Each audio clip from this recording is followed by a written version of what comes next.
All right, guys, we got Yeah. we got Coach Nua here. I'm going to put him on. I'm going to go across the hall and we'll get started. Do I need to press anything or? Nope. Well, that's my camera. Okay.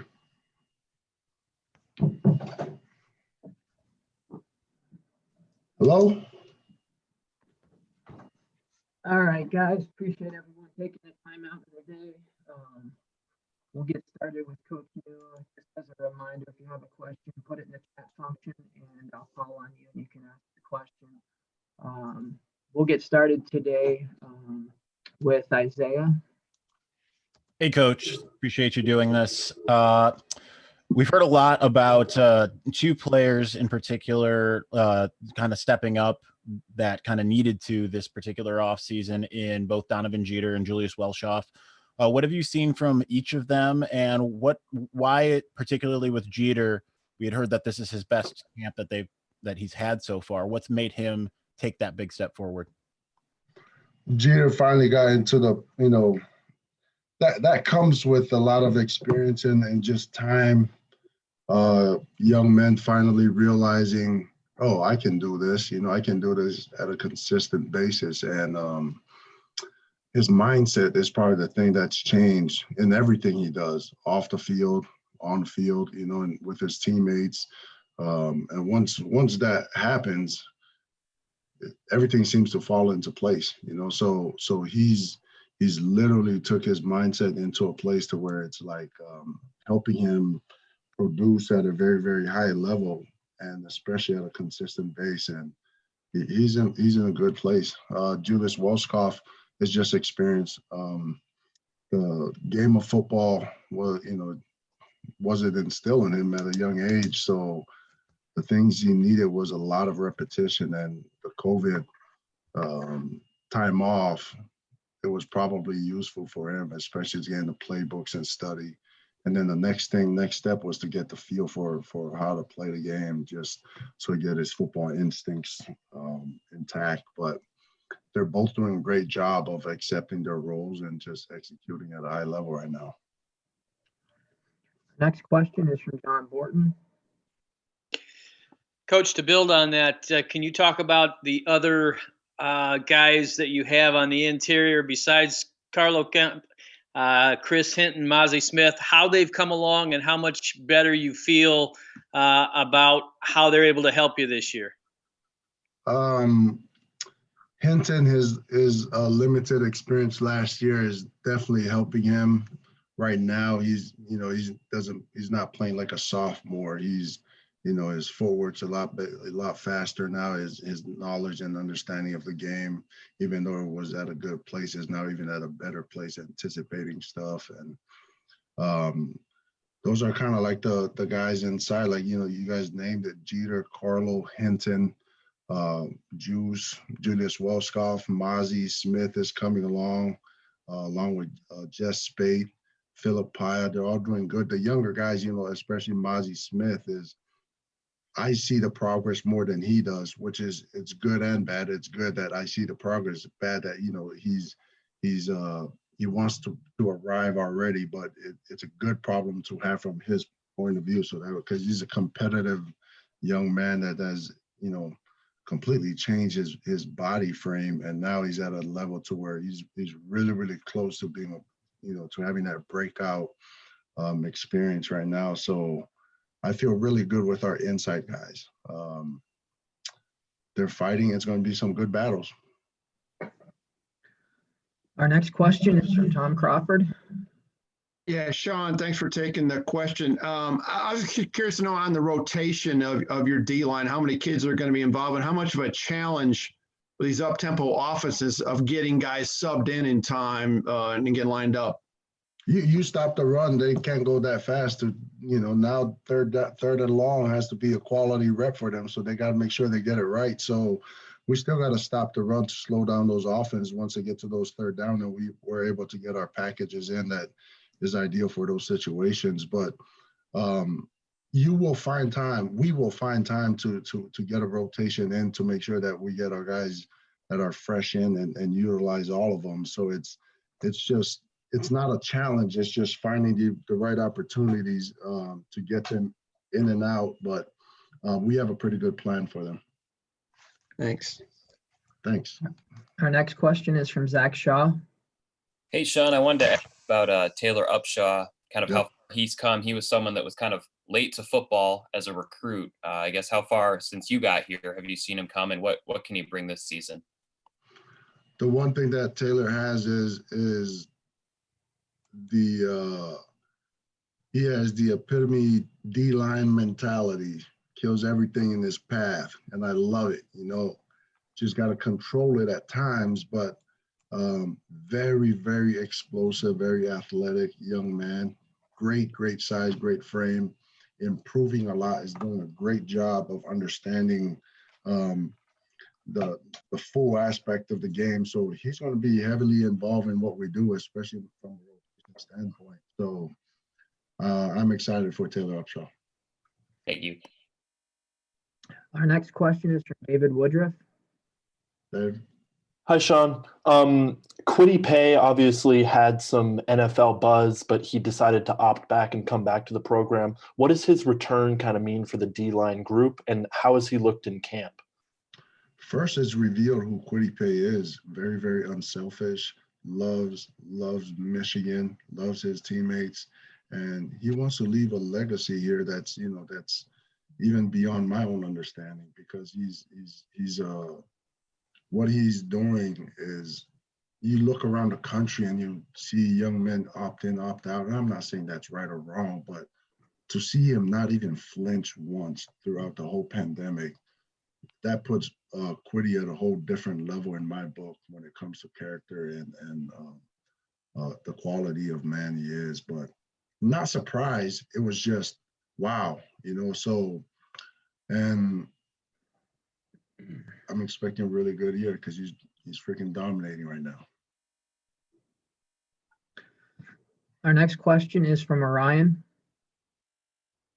Going back to what you said earlier about Donovan Jeter and his, his different mindset, what do you think allowed for that change in mindset? Was it simply another year at Michigan, maybe realizing he doesn't have that much time left in college? What would you prescribe that as?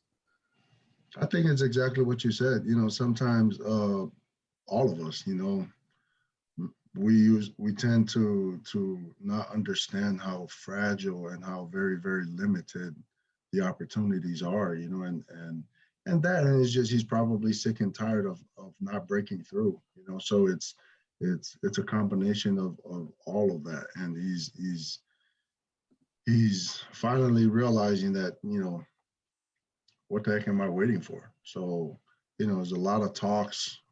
We've had a lot of discussions about it, and it's finally seen the light, and, just hoping it stays strong and have a good feeling it is. It's once you realize your opportunities are very, very limited, either you fight back or you don't. And he's decided to fight back.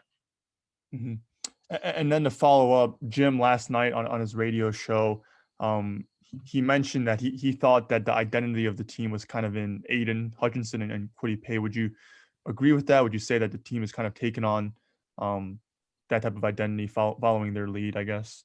Yeah, I mean, it's to have three leaders in one room is very, very unique. And my challenge to them is actions will always speak louder than words. And what they're doing is very, very contagious throughout the whole team. Everybody is like, well, shoot, those guys are doing it. Let's just follow it. And that's the best way to lead. So, the identity of the team is exactly not just those three, all the other leaders that Coach Harbaugh and the staff has selected to lead the team. But they've done a great job of just, manning up and accepting all the challenges, not just football. You talk about all the pandemic, everything that's going on around the world, and they're around the country, and they're doing a heck of a job of just keep showing up, keep working hard, and just trying to get better. Our next question is from Isaiah. Shaun, holistically speaking, when you considering when you arrived a year ago, or a little over a year ago rather, you had a lot of talent, but a lot of guys that hadn't really played. How much have you seen your entire group really take that next step forward? And how have you seen the depth improve as well overall? Significantly. You get in and you see a lot of guys leaving, and you have some part-time starters here and there. But then you look at who they are as young men, and then that gets you excited because you can work with them and you can see the potential, especially from a talent standpoint. Never had a question about the talent part. It was just the mindset part. That's the biggest thing I push. And once you see them work out, you know exactly who you have. So that put together with the mindset, I think that's starting to create a depth that we can do something with it. Obviously we still got to go out there and verify it by good play and wins, but we're taking this thing one day at a time, and the depth it's going where we want to go. The young guys are starting to develop. The guys that had a lot of playing experience from last year are continuing with that momentum they gained from the playing time they had last year. So I feel good where we're heading. We just got to make sure our mind. Our next question is from Aaron McMahon. Hey, Shaun, thanks for doing this. Wanted to ask about Donovan as well. Where is he at in terms of pushing for a starting job, and how is he? Does he consider himself more of a leader inside now that he's got some of those younger guys, behind him and kind of in leading? Yeah, I mean, right now we are a little less than 2 weeks away from it, and there's still a battle in there. The unique thing is we have different packages, and whatever the situation comes in the game, he might be the starter in one package and the other. That's the beauty about it. But they're still definitely competing. Him, Carlo Hinton, or some of the guys that are competing for those 2 spots inside. But it's a great, healthy competition. They all get along. They love it, and Jeter is taking a leadership role, especially within our room, not just for the inside guys. And that's the beauty of it. When you do your job and you're starting to lead by actions, it's easy to lead because now everybody's like, well, shoot, he's not, just blowing smoke and not doing it. So he is doing a good job of being a leader to the younger guys and especially the whole group. Our next question is from Angelique. Shaun, I'm assuming you've seen some of the college games so far this season and lots of points scored. Why do you think that is? And do you think the longer layoff for the Big Ten, does that benefit defenses going into this season? Why do I think that is? Just the fact that you miss spring ball, you miss fall camp, you miss the summer workouts. I personally think that, that has a big reason for defenses struggling. But then you also got to ask them, how the heck are the offenses being successful? So they miss the same amount of time. So it's easier to catch a snap and throw it or run it than defending it. So all of that comes in. But there was another interesting thing that came out. I say that, it was harder to build a team thing, and defense is all team, if you don't have all 11 guys bought in, that's hard to do. It's hard to play sound, aggressive defense if you don't have all 11 guys, bought into it. So if, you may see the physical stuff that they miss from practice, but the camaraderie and the morale of each defense is, where is it at? So you got to make sure you answer that. Does it benefit us for a late start? Yes, because we get to see them struggle, and then we got to try to address all those issues, all the way from tackling to defense or team chemistry to all of that stuff. Whatever it is that we're trying to find out, why the heck are they struggling? We can't always blame it on, because they missed spring ball and fall camp, because the offense is doing good. So hopefully we can figure it out and not follow that path. Do you think it's something that your defense, that you and your coaches and the players have figured out, though? Do you think that what you see on the field in practices? I don't know if you'll ever figure it out. You can't answer that question until after the game, our first game. Mm-hmm. But we definitely are addressing it. Why are there high scores? Why is, so we're definitely addressing that and making sure that we are not going to follow that same trend that's going on now. But I'll answer that after the first game or first 2 games.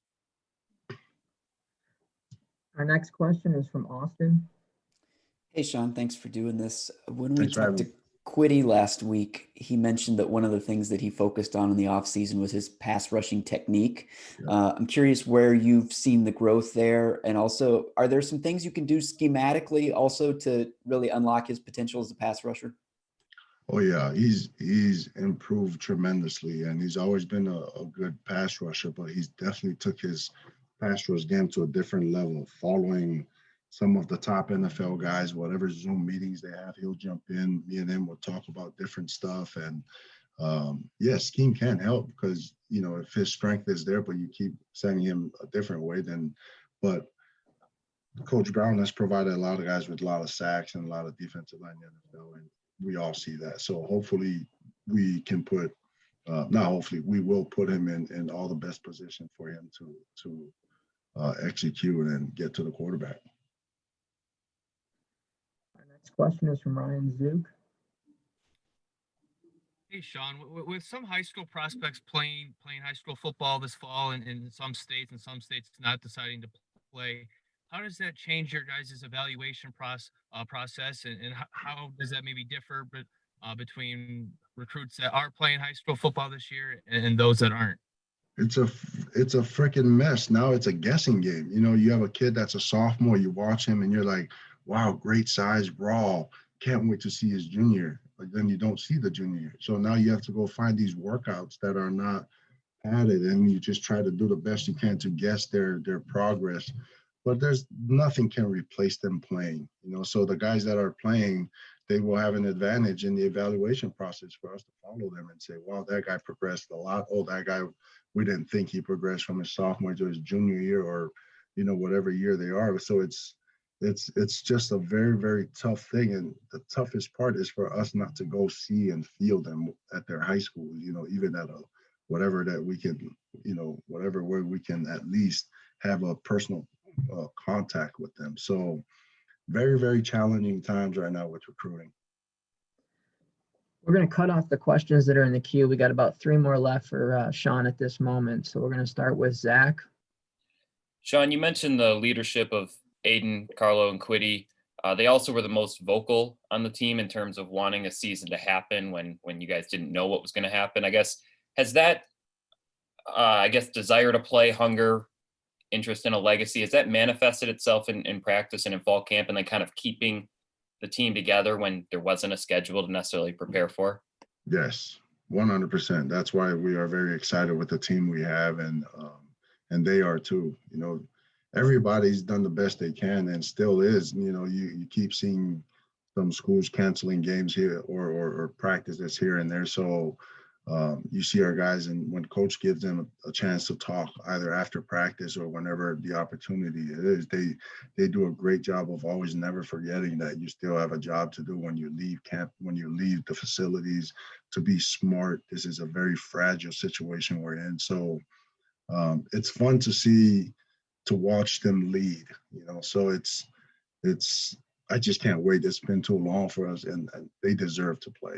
And I still, am nervous because it's still next week, but very, very excited. Our next question is from Angelique. Oops, sorry about that. Shaun, I was just on the radio, I guess a couple weeks ago, you described Kwity Paye as a freak. What is what's that mean to you? What does freak mean to you? Means he can physically do things that I wish I could do.